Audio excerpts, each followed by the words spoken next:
అనగనగా ఒక రాజు దింపాడు పెద్ద రాటు. మరీ అంత పెద్ద రాటు కాకపోయినా ఒక మోస్తరు రాటు దింపేశాడు నవీన్ బ్రో. ఎందుకంటే ఇలాంటి సినిమాలు తీస్తేనే ఒక హీరోని కామెడీ హీరో అని చెప్పి స్టాంప్ వేసేస్తారు అల్లరి నరేష్కి వేసినట్టు.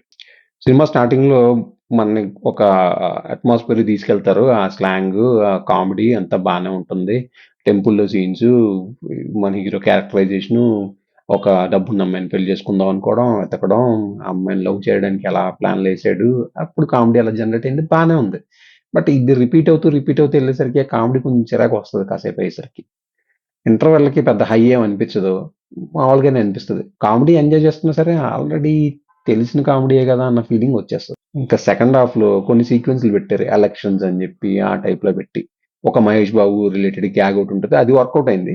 ఎలక్షన్స్‌ది అంత బాగా ఏమి సూపర్‌గా వర్కౌట్ అవ్వలేదు. సాంగ్స్ వచ్చి యావరేజ్. నాకంతగా ఎక్కలేదు.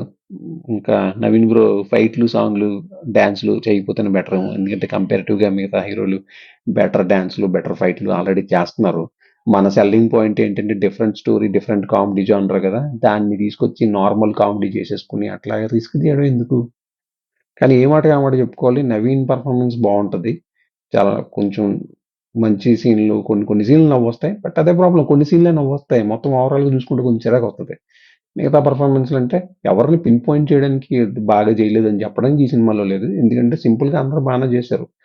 ఓవరాల్‌గా చూసుకుంటే స్క్రిప్టే ప్రాబ్లమ్ ఏమో మేబీ. స్టోరీ వీక్‌గా ఉండడం వలన కామెడీ ఖచ్చితంగా వర్కౌట్ అవ్వాలని ఆ ప్రెషర్‌లో ఇంకా మనని కంటిన్యూయస్‌గా జోకులు చెప్తూనే ఉంటారు. జోక్ చెప్పి తర్వాత మళ్ళీ ఇంకొక జోక్ చెప్పి ఏదో 'జబర్దస్త్' స్కిట్‌లో లాగా కంటిన్యూయస్ జోకులు. దానివల్ల కొంచెం విరక్తి, చిరాకు వస్తది. సెకండ్ హాఫ్‌లో అయితే కొంచెం కష్టమైంది కూర్చోవడం మొత్తం చూడాలంటే. So, first half is better than second half. ఇంకో బిగ్ మైనస్ ఏంటంటే ఈ సినిమా ముందు రిలీజ్ అయ్యి ఉంటే ఇంకొంచెం బెటర్ ఉండేదేమో. Already 'Chiranjeevi' cinema, 'Ravi Teja' cinema release అయిపోయిన తర్వాత రిలీజ్ అయింది. Same genre. ఆ రెండిటికి మంచి టాక్ వచ్చింది. ఇది కొంచెం బోరింగ్ ఫీల్ అవుతారు ఆడియన్స్. పైగా ఫ్యామిలీ ఆడియన్స్ ముందు అలాంటి స్టార్ హీరోల సినిమాలను కొంచెం ప్రిఫర్ చేస్తారు కాబట్టి, ఈ సినిమా ఓటీటీలో వచ్చేద్దిగా ఇంకో 20 డేస్ అయితే అన్న ఫీలింగ్‌లో కూడా ఉంటారు. నాకు తెలిసి కలెక్షన్‌లు కూడా అంత సూపర్‌గా ఏం లేవు. బట్ థియేటర్ రెస్పాన్స్ అయితే ఫస్ట్ హాఫ్ బానే ఉంది. సెకండ్ హాఫ్‌లో కొంచెం ఖచ్చితంగా డౌన్ అయిపోయింది. నోటీస్ చేశాను. కొంచెం యావరేజ్ అవుతది. థియేట్రికల్ హిట్ అవ్వడం కొంచెం కష్టమే అనిపిస్తుంది నాకు లాంగ్ రన్‌లో అయితే. చూద్దాం. ఇంకా నా వర్డిక్ట్ అయితే నంబర్ 3 ర్యాంక్‌లో ఉంది రైట్ నౌ అయితే. 2 out of 5.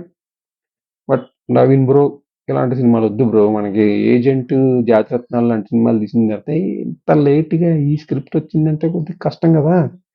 Okay. Thank you. మీరు చూసుంటే ఎలా ఉందో కామెంట్ చేయండి. Please subscribe.